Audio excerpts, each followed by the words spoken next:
हरे कृष्णा। प्रिय श्रोताओं, आप सभी को ऋषि पंचमी पर्व की बहुत सारी शुभकामनाएं।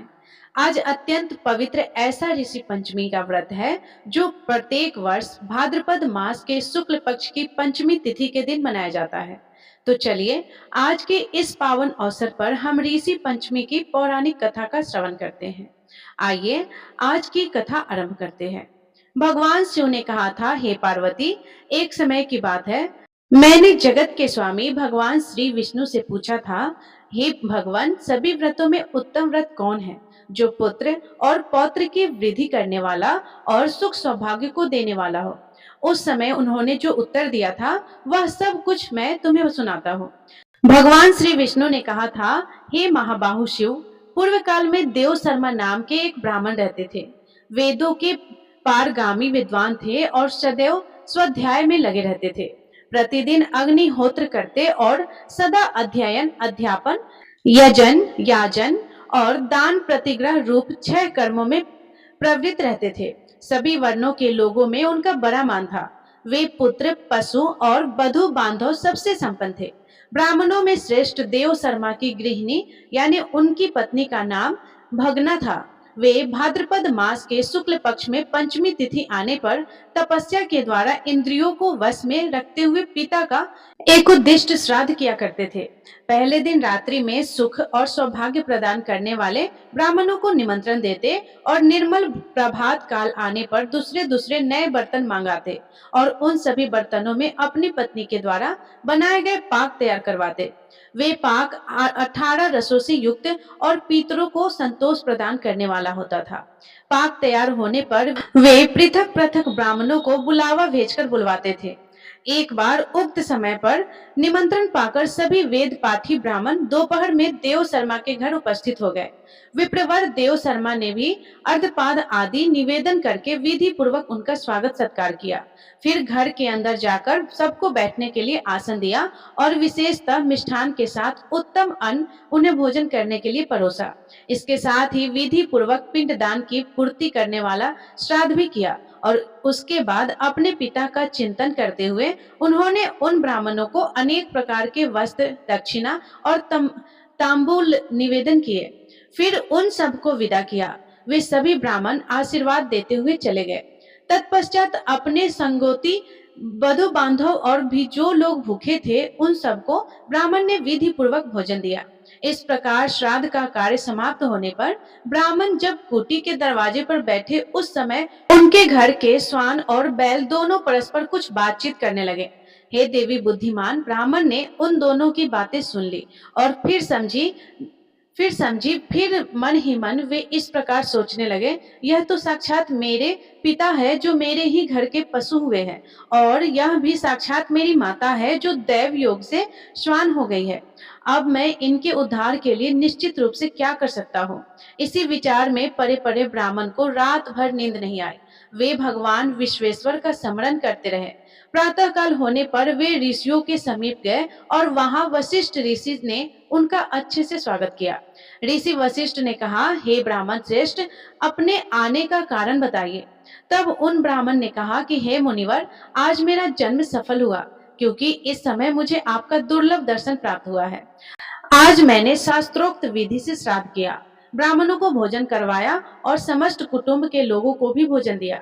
सबके भोजन के पश्चात एक श्वान मेरे पास आई और मेरे घर में जहाँ एक बैल रहता है वहां जाकर उसे पति रूप से संबोधित करके इस प्रकार कहने लगी, हे स्वामी, आज जो घटना घटी है उसे सुन लीजिए। इस घर में जो दूध का बर्तन रखा हुआ था उसे सांप ने अपना जहर उगलकर दूषित कर दिया है और यह मैंने अपनी आंखों से देखा था। यह देखकर मेरे मन में बड़ी चिंता हुई।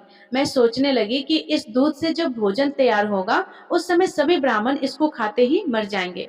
ऐसा विचार करके मैं स्वयं उस दूध को पीने लगी और इतने में बहू की दृष्टि मुझ पर पड़ी। उसने मुझे खूब मारा, मेरा अंग भंग हो गया और इसी से मैं लड़खड़ाती हुई चल रही हूँ। क्या करूं, बहुत दुखी हूँ। उस सांड के ऐसा दुख का अनुभव करके चलने पर बैल ने भी उससे कहा कि अब मैं अपने दुख का कारण बताता हूँ। सुनो, मैं पूर्व जन्म में इस ब्राह्मण का साक्षात पिता था। आज इसने ब्राह्मणों को भोजन कराया और प्रचुर अन्न का दान किया है, लेकिन मेरे आगे इसने घास और जल तक नहीं रखा। इसी दुख से मुझे आज बहुत कष्ट हुआ है। उन दोनों का यह कथानक सुनकर मुझे रात भर नींद नहीं आई। हे मुनिश्रेष्ठ, मुझे तभी से बड़ी चिंता हो रही है। मैं वेद का स्वाध्याय करने वाला हूँ, वैदिक कर्मों के अनुष्ठान में कुशल हूँ, फिर भी मेरे माता पिता को महान दुख सहन करना पड़ रहा है। इसके लिए मैं क्या करूँ? यही सोचता विचारता आपके पास आया हूँ। आप ही मेरा कष्ट दूर कीजिए, मुझे मार्गदर्शन दीजिए।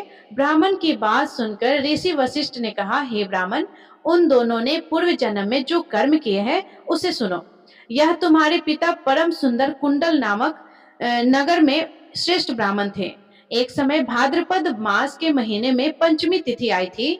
तुम्हारे पिता अपने पिता के श्राद्ध आदि में लगे थे, इसलिए उन्हें पंचमी के व्रत का ध्यान नहीं रहा। उनके पिता की छया तिथि भी थी। उस दिन तुम्हारी माता राजस्वला हो गई थी, तो भी उसने ब्राह्मणों के लिए सारा भोजन स्वयं तैयार किया। राजस्वला स्त्री पहले, दूसरे या तीसरे दिन शुद्ध नहीं मानी जाती है। चौथे दिन स्नान करने के बाद उसकी शुद्धि होती है।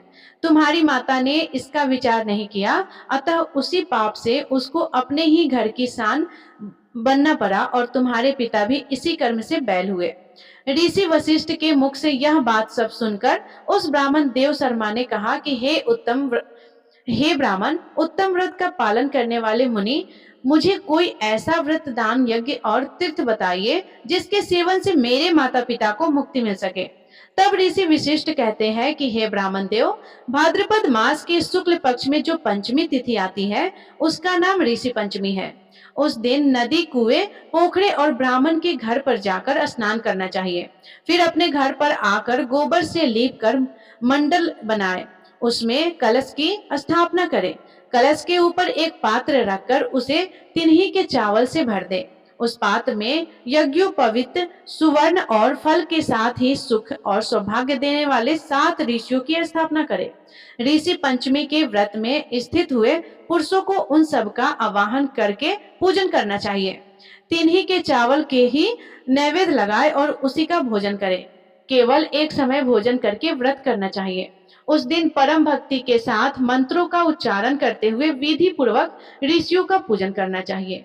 पूजन के समय ब्राह्मण को दक्षिणा और घी के साथ विधि पूर्वक भोजन सामग्री का दान देना चाहिए और समस्त ऋषियों की प्रसन्नता ही इस दान का उद्देश्य होना चाहिए।